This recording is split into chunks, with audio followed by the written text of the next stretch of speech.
On entend partout qu'il faut laisser les enfants exprimer ce qu'ils ressentent, qu'il faut verbaliser les émotions qui les traversent. Mais vous allez voir qu'au final, c'est pas toujours ce qu'il faut faire et au contraire, parfois, ça peut être contre-productif. Dans cette vidéo, on va parler de tempérament, de moments opportuns et de ce que signifie vraiment accueillir les émotions sans les forcer. Je suis Mélanie Cornier, professionnelle de la petite enfance, maman de 2 enfants et créatrice d'outils éducatifs basés sur le renforcement positif. On va démarrer cette vidéo par une idée reçue très répandue. Exprimer une émotion, ça soulage. Mais est-ce que c'est vrai pour tout le monde ? Cette croyance vient surtout des adultes qui ont beaucoup de mal à exprimer leurs émotions et ce qui fait qu'au moment où ils libèrent ce qu'ils ressentent, ils se sentent guéris. Ils sentent qu'il y a une partie d'eux, en tout cas, qui se sent déjà mieux. Et partant de ce constat, on se dit que pousser les enfants à verbaliser les émotions et ce qu'ils ressentent les aidera à mieux se sentir. Le problème, c'est que certains enfants et certains adultes aussi n'en ont pas besoin immédiatement. On réagit pas tous de la même manière à la gestion des émotions. Le but, c'est pas de les réprimander, c'est de les exprimer. Mais les exprimer, c'est pas forcément les verbaliser. Parfois, certains vont vouloir aller pleurer, jouer, crier, courir, bouger.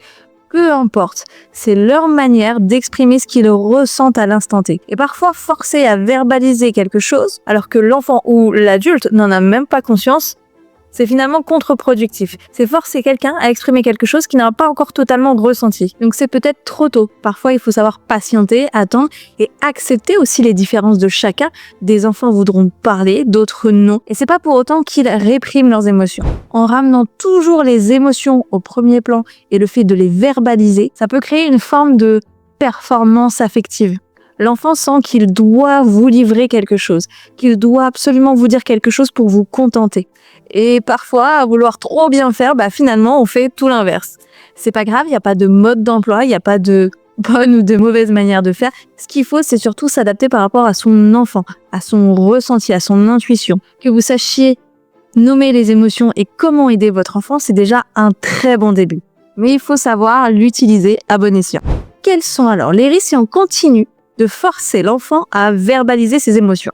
On pourrait se dire que c'est positif, c'est bienveillant de vouloir aider l'enfant à poser des mots sur ce qu'il ressent, à parler de ce qu'il a vécu, de ce qu'il a ressenti, de son émotion. Mais si c'est pas son rythme, ça peut être contre-productif. L'enfant, il va pouvoir dire peut-être ce qu'on attend de lui pour répondre à votre attente. Peut-être qu'il pourra pas réellement exprimer ce qu'il vit parce qu'il en aura pas totalement conscience. Et parfois, l'émotion du début n'est pas pareille que l'émotion du milieu, que l'émotion de la fin. Il faut laisser l'enfant expérimenter, vivre son émotion. Alors du coup, si on peut pas le pousser à exprimer ses émotions, qu'est-ce qu'on peut faire ? L'objectif, c'est pas d'analyser toutes les émotions à chaque fois qu'elles arrivent, mais de les vivre et de les traverser avec sécurité. De savoir comment réagir quand elles arrivent. Quelle est la meilleure manière pour nous de les traverser ? Et pour ça, il n'y a pas besoin de grands discours à chaque fois. Parfois, il suffit juste d'un espace calme, sécure. Pas forcément des mots. Des fois, juste un câlin, un moment, retrouver son doudou, quelque chose qui fait du bien, qui permet de se ressourcer, de se retrouver. Soit seul, soit avec les parents. Et il faut rassurer sans forcer la parole. Tu peux me parler quand tu veux. C'est une invitation et c'est pas une obligation.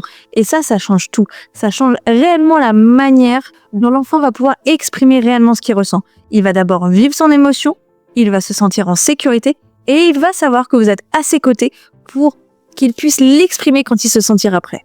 On peut aussi proposer des temps différents. Même si c'est pas verbal, ça peut être s'exprimer différemment. Par le dessin, par des rituels, par des massages, etc. Le but, c'est de montrer à l'enfant qu'il y a plusieurs manières de faire sortir cette émotion, de l'exprimer. Ça peut être par les mains, par le corps, par le jeu, par une activité, par des mouvements. Il faut essayer plusieurs méthodes et voir celle qui correspond le mieux à votre enfant.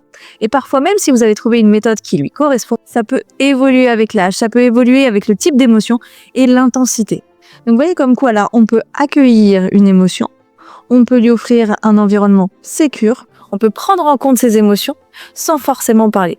Et ça ne veut pas dire qu'on l'empêche de parler. Au contraire, on lui dit ici, tu es libre de parler, de t'exprimer comme tu le souhaites. Si c'est par le dessin, si c'est par la danse, si c'est par des mots, quelle que soit ta manière de t'exprimer, on est là et on t'écoute. Et alors du coup, quand est-ce qu'on peut commencer à amorcer un dialogue avec l'enfant ? Alors déjà, le premier conseil, c'est d'attendre que l'orage, la tempête émotionnelle soit passée. Quand l'enfant est calmé, il est beaucoup plus disponible pour comprendre ce qu'il a ressenti. Après, il y a d'autres possibilités. Peut-être que l'enfant va revenir vers vous avec une question, il va essayer peut-être de rechercher ce contact. Ou alors, si vous sentez qu'il a envie de parler mais qu'il ne sait pas encore comment amorcer le sujet, vous pouvez parler de votre propre expérience. Une fois vous avez été triste, frustré, en colère, mais sans dramatiser, juste parler de ce que vous avez ressenti. Peut-être que ça va ouvrir le dialogue à ce que lui-même vous partage que lui a ressenti parce qu'il va peut-être s'y retrouver. Ou alors qu'il va vous dire qu'il ressentait autre chose. Mais comme vous avez ouvert ce dialogue sans avoir une attente envers lui, il n'y a pas de pression et il sait qu'il peut s'exprimer ou pas sans y être forcé. Alors est-ce qu'il faut toujours pousser son enfant à exprimer ses émotions? Oui, mais pas tout de suite et pas sur commande.